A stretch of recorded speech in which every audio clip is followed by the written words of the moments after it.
Not much in my past worth mentioning.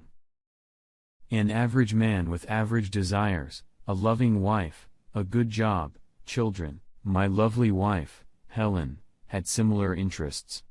At least I thought so. My story is about how I found out that my wife and I didn't have as many interests in common as I thought. It started one dark and stormy night. No.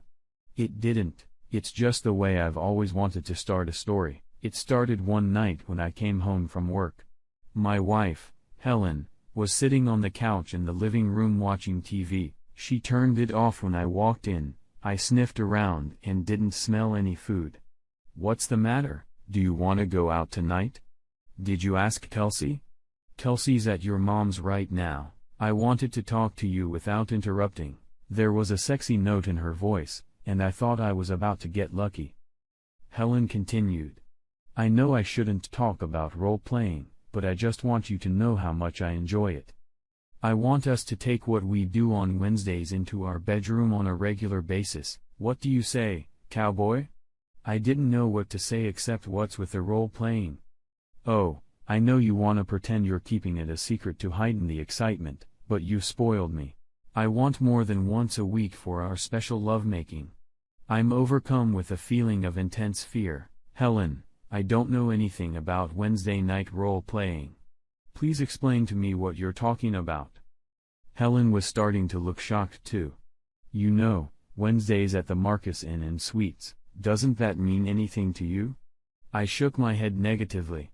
"Oh my God, you emailed me about 6 weeks ago that you'd found a way to revitalize our sex life. I should go to room 301 at the Marquis Hotel.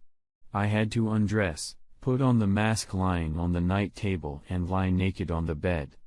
I didn't move even when you came in and tied me to the bed.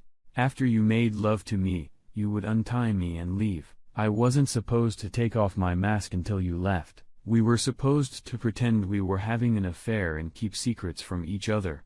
It was supposed to make sex so much more enjoyable for us. You said we couldn't talk about it for a week.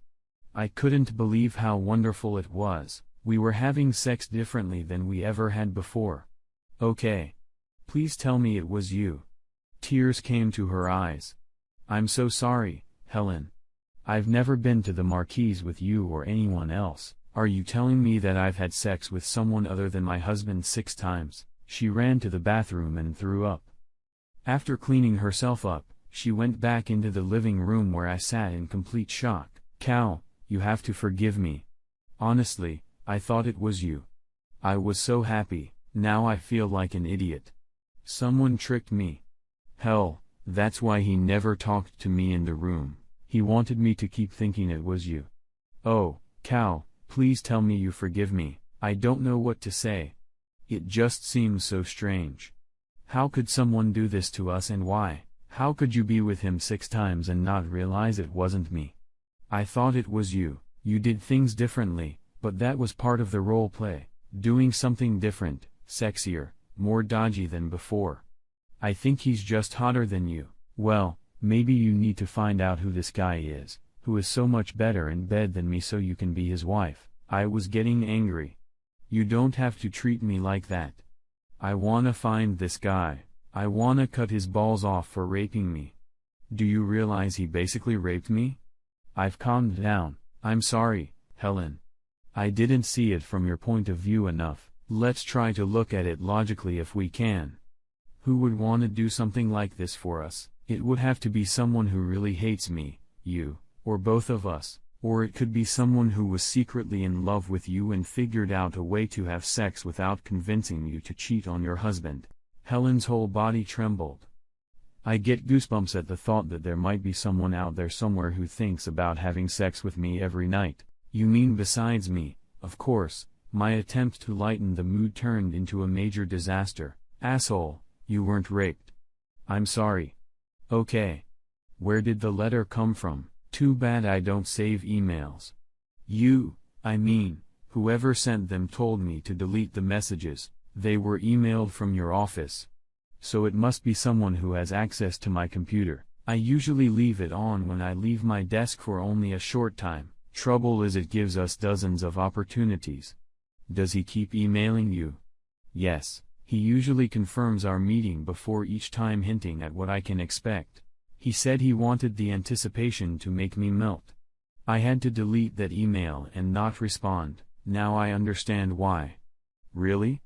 Are you getting excited? Yeah, but remember, I thought I was gonna have sex with you.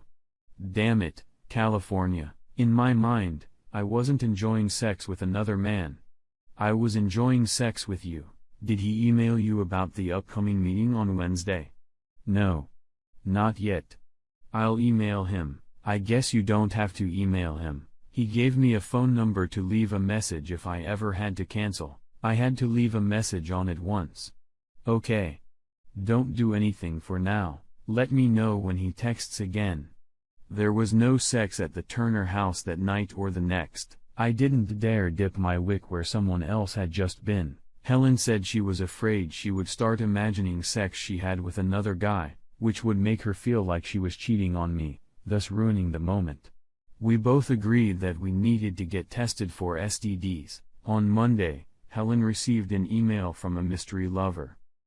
She showed me the text when I got home from work. He confirmed that this Wednesday was good for him. He was going to convince her to finally give him her ass. Helen confided in me that she considered the possibility of anal sex as part of a new role-playing activity. Until recently, she had considered anal sex to be a step too far.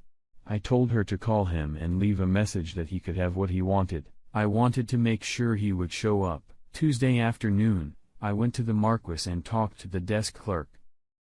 I asked if he would be on duty the next day. He confirmed that he would. I asked him what it would take to enter the room my wife was coming to tomorrow. He was not surprised, as it was obvious to him that the woman and man who used the same room each week were not married. He replied $200. Wednesday came and we were ready to catch the man. Helen entered the room and did the usual. A few minutes later, I saw a man enter the room. It was Richie Hammond, the psycho from our office. He molested every woman in the office, married or not. Of course, he was married and had 2 children.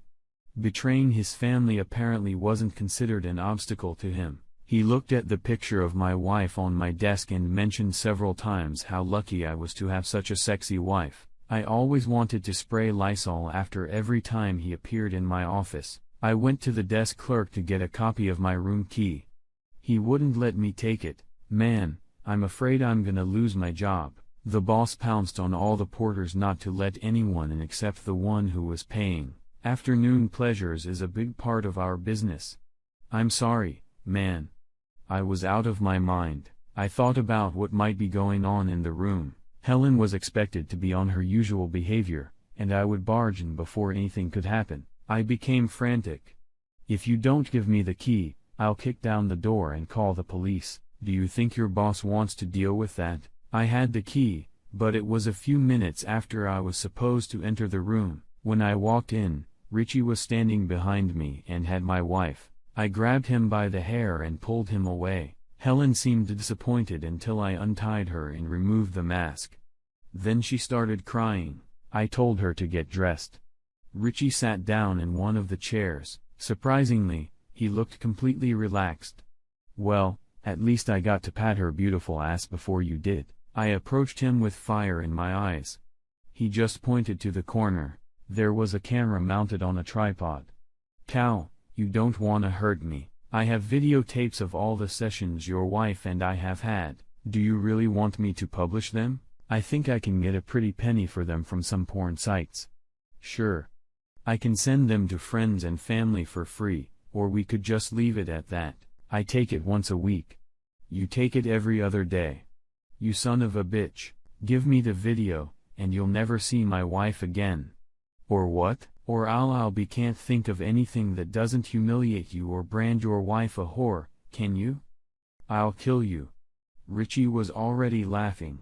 You'd leave your wife and daughter without a husband and father without a livelihood? Yes, of course. Well, I'm a little tired of her now that I got her ass. Here's what I'm gonna do. I'm never gonna make contact with her again. Of course, if she wants to call me, then that's another matter. A wide smile appeared on his face. Helen got dressed, and we left. On the way home, she was silent. She ran into the house, went upstairs, and took a long shower. I waited downstairs. Once downstairs, she suggested we talk after dinner. Now it was time to pick up Kelsey. Dinner was quiet, except for Kelsey's story about the day before. She went to bed at 8 o'clock. We walked over to the kitchen table around 8:30 to make sure our daughter was asleep. "What are we going to do now?" Helen asked. "I'm not quite sure. If there was some way to get video, it would solve a lot of our problems. At the moment, I can't see any way other than burglary. But who can we get to do that? If we go to the police, he'll just say you agreed to it. He has videos that will show that you enjoyed it. Even if he's arrested, the videos will be made public. We're screwed. Do you have any ideas?" "No. I think we're out of line. I guess we could try to put it all in the rearview mirror and go on with our lives. Are you okay? No revenge? I'm afraid anything we do will only make things worse. Let's let it go. If we never talk about it again, it will eventually proceed." She left and went to bed. As usual, lately, I didn't join her. It had been 2 months now.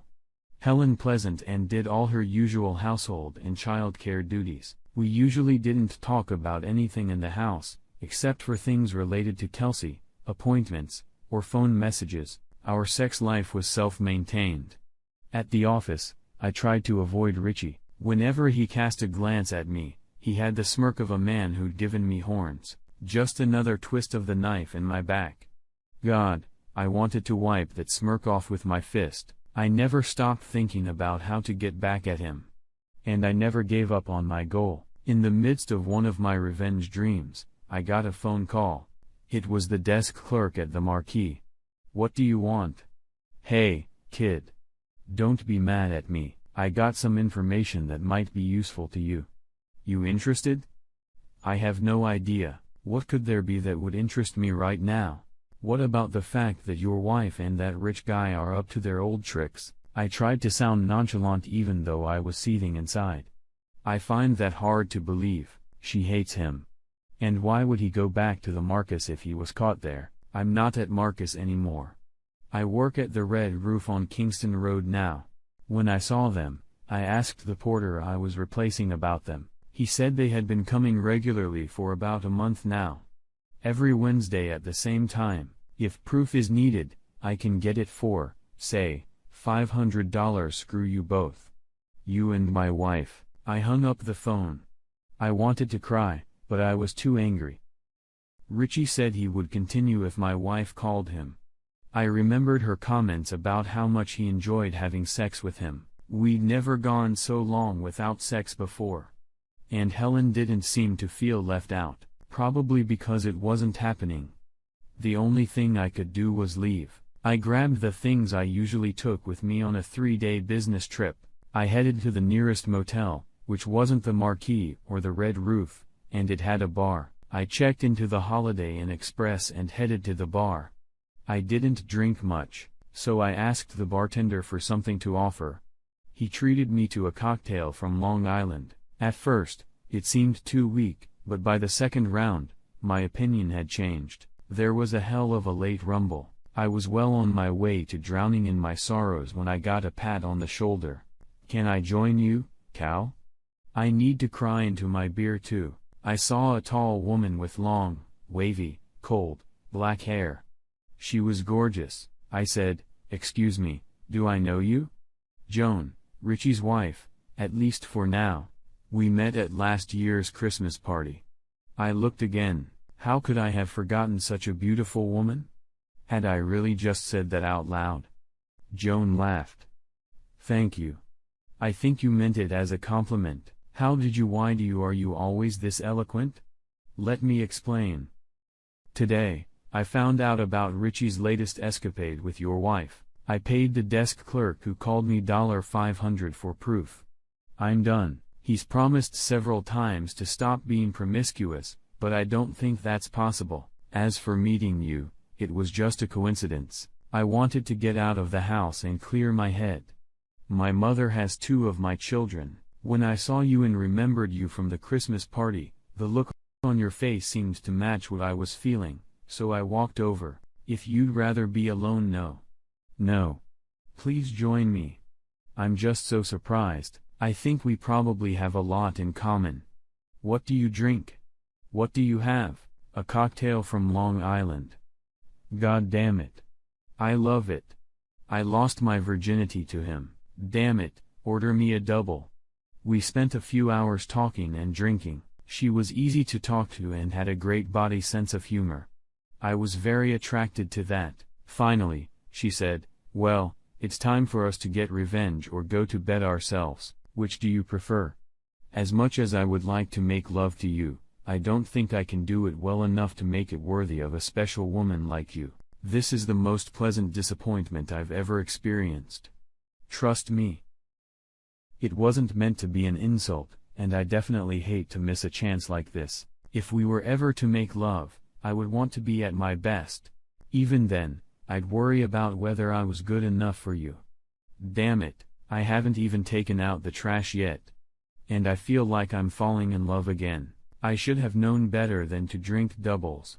What if we had breakfast together tomorrow? I could call you, or if you're up, I have a suggestion. Joan objected. What if we sleep together so we know when the other one wakes up? You mean sleep together or sleep together? Only sleeping together. I could be talked into exchanging a little affection. I really don't want to sleep alone tonight. Neither do I. Your room or mine. I have a suite. I use his credit card. He owes me. I brought some of my things to her room.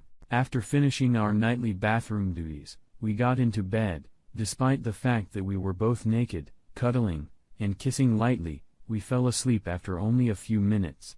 She woke up first and poked me under the ribs. Wake up. Over breakfast at the neighboring Waffle House, we got serious. Talked about our marriages. We both wanted to get rid of our spouses, and we both wanted revenge. The problem seemed to be how we could divorce them without losing as much or more than they did. I really don't want to go back to that house. I'd be happy to just go somewhere with the kids and forget about it. How can you afford it? Won't he come after the kids or come after you?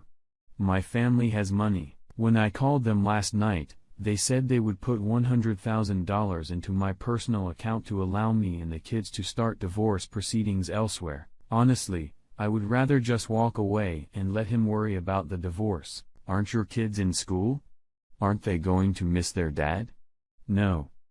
I homeschool them, and he only agreed to have kids because it was a condition of marrying me. I had my tubes tied after the second one.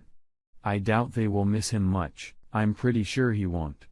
He doesn't spend much time with them and always wins and they ask him to babysit while I run off somewhere. I've known for quite some time. He probably only married me for my money. I don't care. I have 2 wonderful girls from our marriage.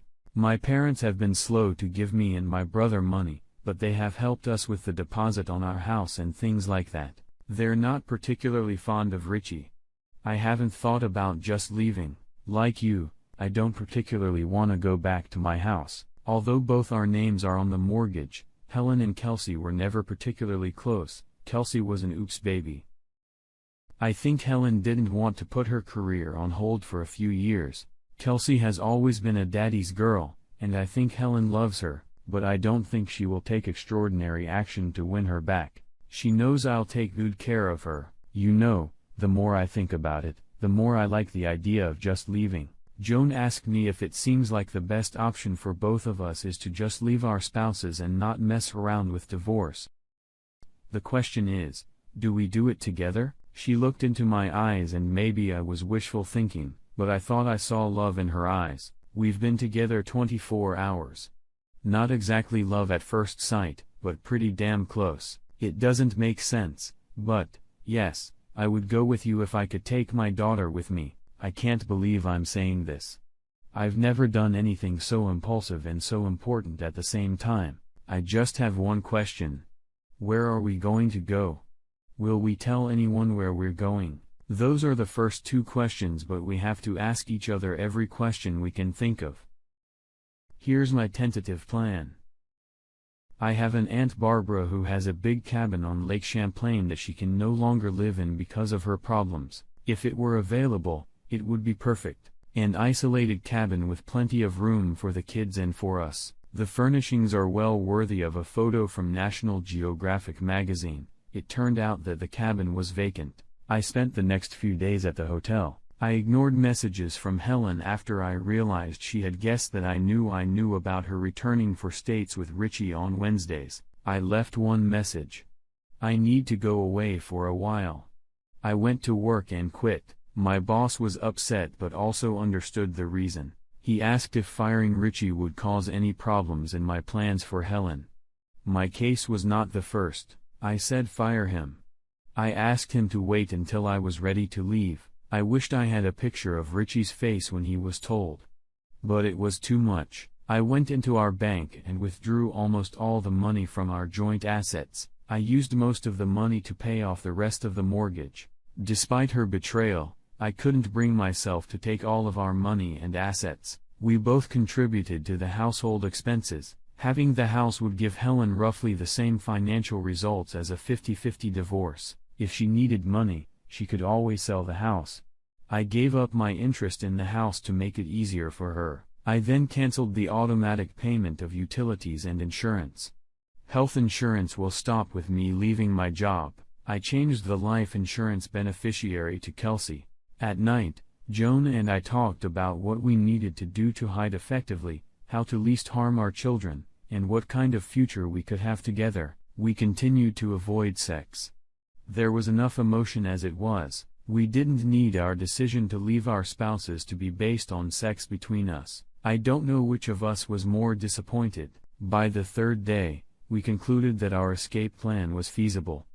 The next day, while Helen was at work, I went over to the house and picked up what I thought Kelsey and I needed most. I wondered if I should leave a note. All I could come up with was I hoped the sex with him was worth it. My last stop for the day was Kelsey's school. I told the school that Kelsey had an appointment and apologized for not letting them know sooner. I told Kelsey that we were going on vacation. Kelsey asked if Mom was going. I said not on this trip. I was surprised by her calm response. Joan picked up the kids from Mom's house when they got home from school. By 5 o'clock, we were on our way. Aunt Barb invited us to stay at the lake house. She had just finished renovating it and had qualms about selling it. Lucky for us. We took 2 cars. Kelsey rode with me at first, but after a few stops where the 3 girls got to know each other, they took turns all riding with me or all riding with Joan. By the time we got to the log cabin, Joan and I had lost the master bedroom. The girls wouldn't agree to share the newly minted trio. Fortunately, one of the guest bedrooms was next to the second bathroom and was quite accommodating for Joan and me. One of Joan's daughters asked why Joan and I were sharing a bedroom when there was no one in one of the bedrooms. Joan told her that the bedroom we were in was an adult bedroom. Her oldest daughter replied that adults usually have their own room. Kelsey agreed. Both could see that their parents hadn't spent many nights together over the past few months. Once the excitement of the day passed, the kids headed to bed. All 3 in the same bed. Good thing it was queen-sized. Joan and I each had a glass of wine. Barbara had made us a small wine cabinet for the housewarming party. A sly smile appeared on Joan's face. So now that we're separated from our spouses, are you ready to prove how good you are in bed? Oh, hell. She remembered what I'd said that night at the Holiday Inn Express. I'm afraid I overestimated your expectations of my skills in the bedroom. My ex-wife seemed disappointed in that regard. If she fell in love with my worthless ex-husband, I don't give a damn about her judgment in the sexual arena or anywhere else. Besides, I plan to influence the quality of your performance as much as possible. I hope you don't mind a woman on top. My erection quickly responded in the affirmative to her statement. We headed for the adult bedroom and made love. I was pleasantly surprised at how different it was to love Joan than with Helen. It was a nice difference. She smelled different. And I felt different. Everything tasted different. I really thought she might be having a seizure until she said, "Can you do that again?" Surprisingly, I could. 4 times. I got up 4 times that night, a new record for me. That's it. Joan remarked before we finally fell asleep. I guess that answers the question of sexual compatibility. We snuggled up to each other. The next morning, we enjoyed shopping to stock up on food for us and the kids. I enjoyed grilling for as long as the weather allowed. We didn't need any money as Joan was still getting most of her money from her parents, plus what little I had left after paying the mortgage. No one but Aunt Barb knew where we were. Once she heard our stories, she had no problem wanting to keep our secret even from Joan's parents. Time passed. And Joan became the home teacher for all 3 children.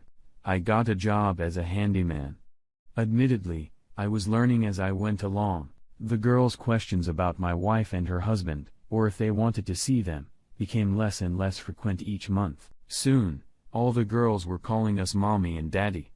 Living outdoors allowed them to unleash their inner souls. Our closest neighbor, Greta, raised her family in this environment and was happy to give us advice. We needed it.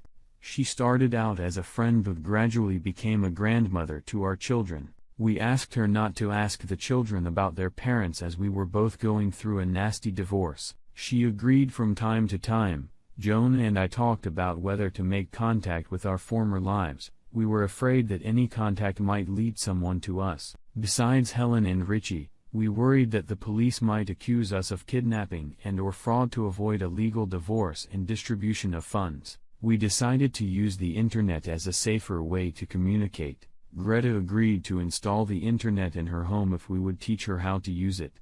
She wanted to write to her grandchildren. With our kids, she missed hers even more than before. We debated whether to tell Greta our true story. So far, we hadn't done so. Things were going so well that we were afraid to rock the boat. It took Greta a month to install satellite TV with Wi-Fi. We showed her how to use email and Skype. Seeing her grandchildren lived with something special to her.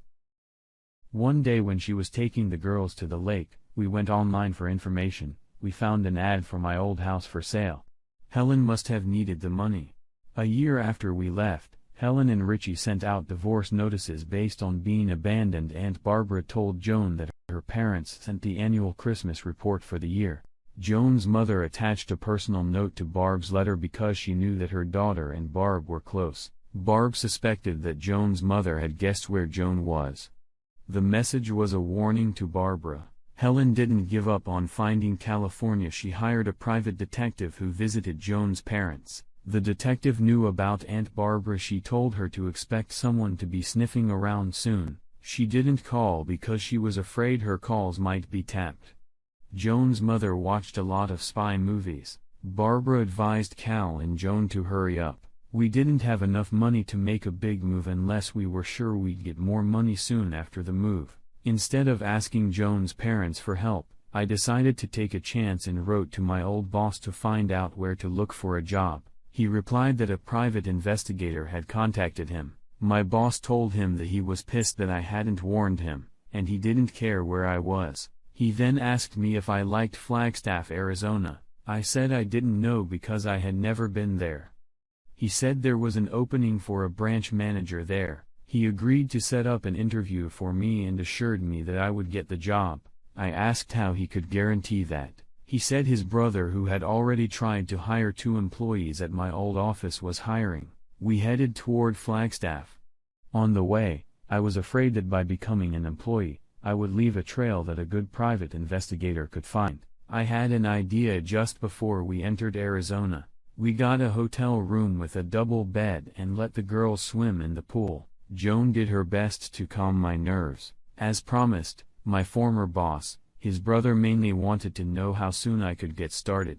I told him that I needed to form an LLC and name my corporation something other than my name. I told him that instead of an employee, he would utilize the services of my corporation. Service contracts were usually cheaper than salaried employees, so he agreed. We found a house in the desert.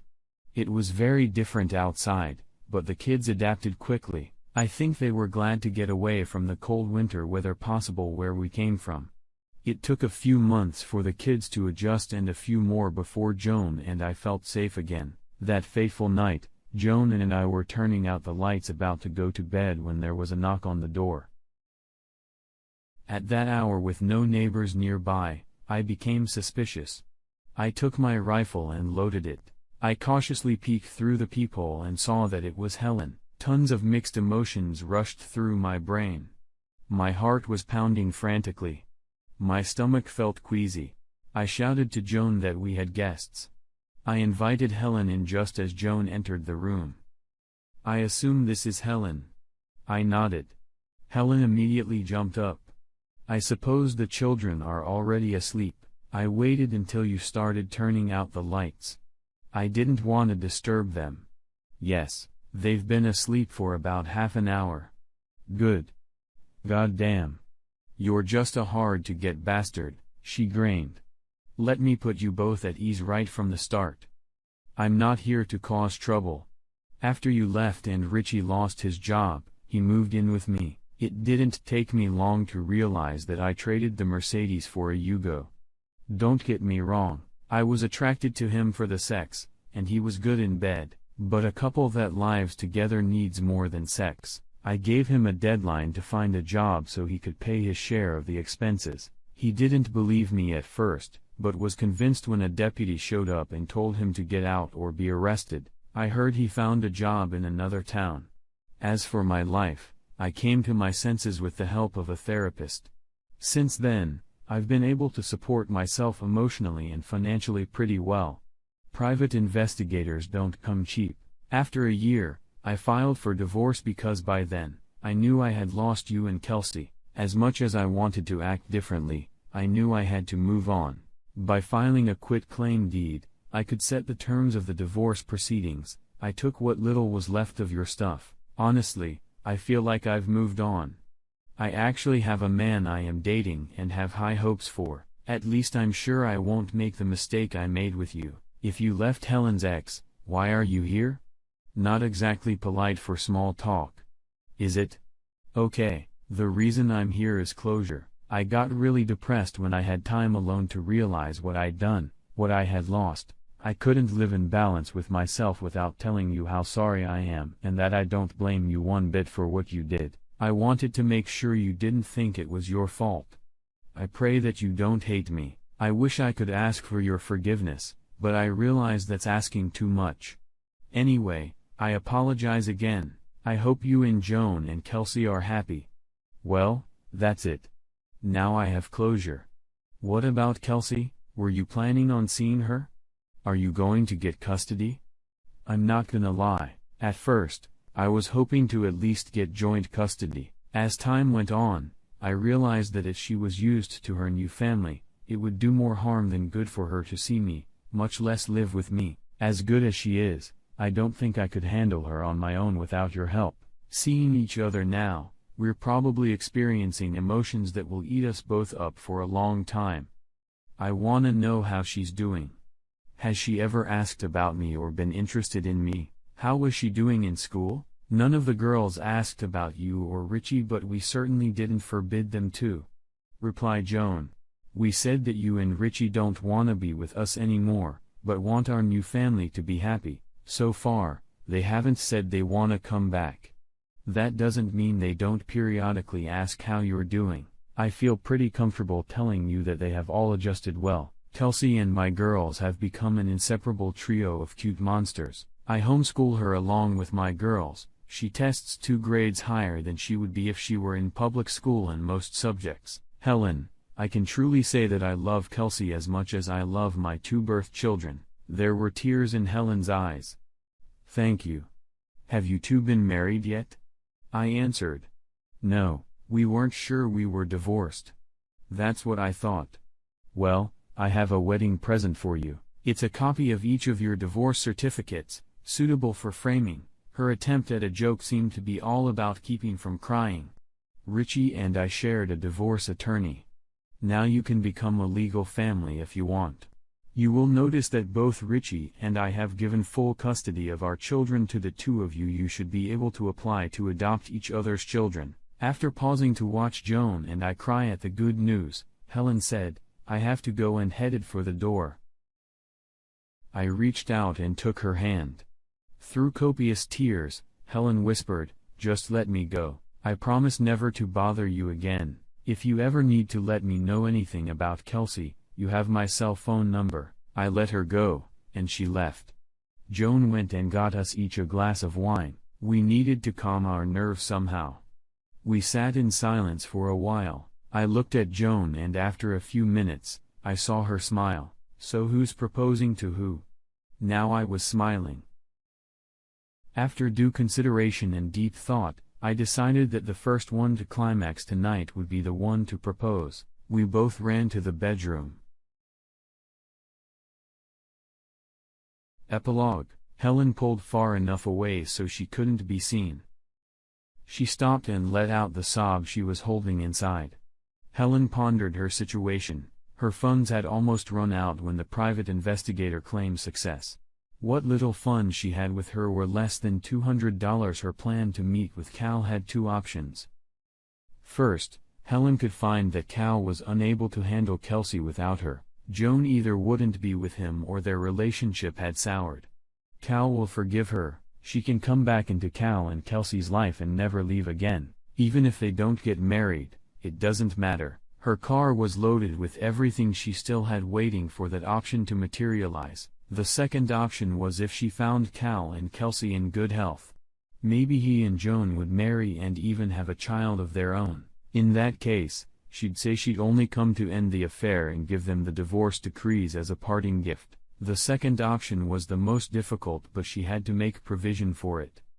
Her closure plan required her to leave her new family and make her way to the biggest city nearby, where she could start her life over without fear of running into them. The zippered bag in the glove compartment held Cal's engagement ring, her wedding bands, and other jewelry she no longer needed. Pawning them would give her money for a new life.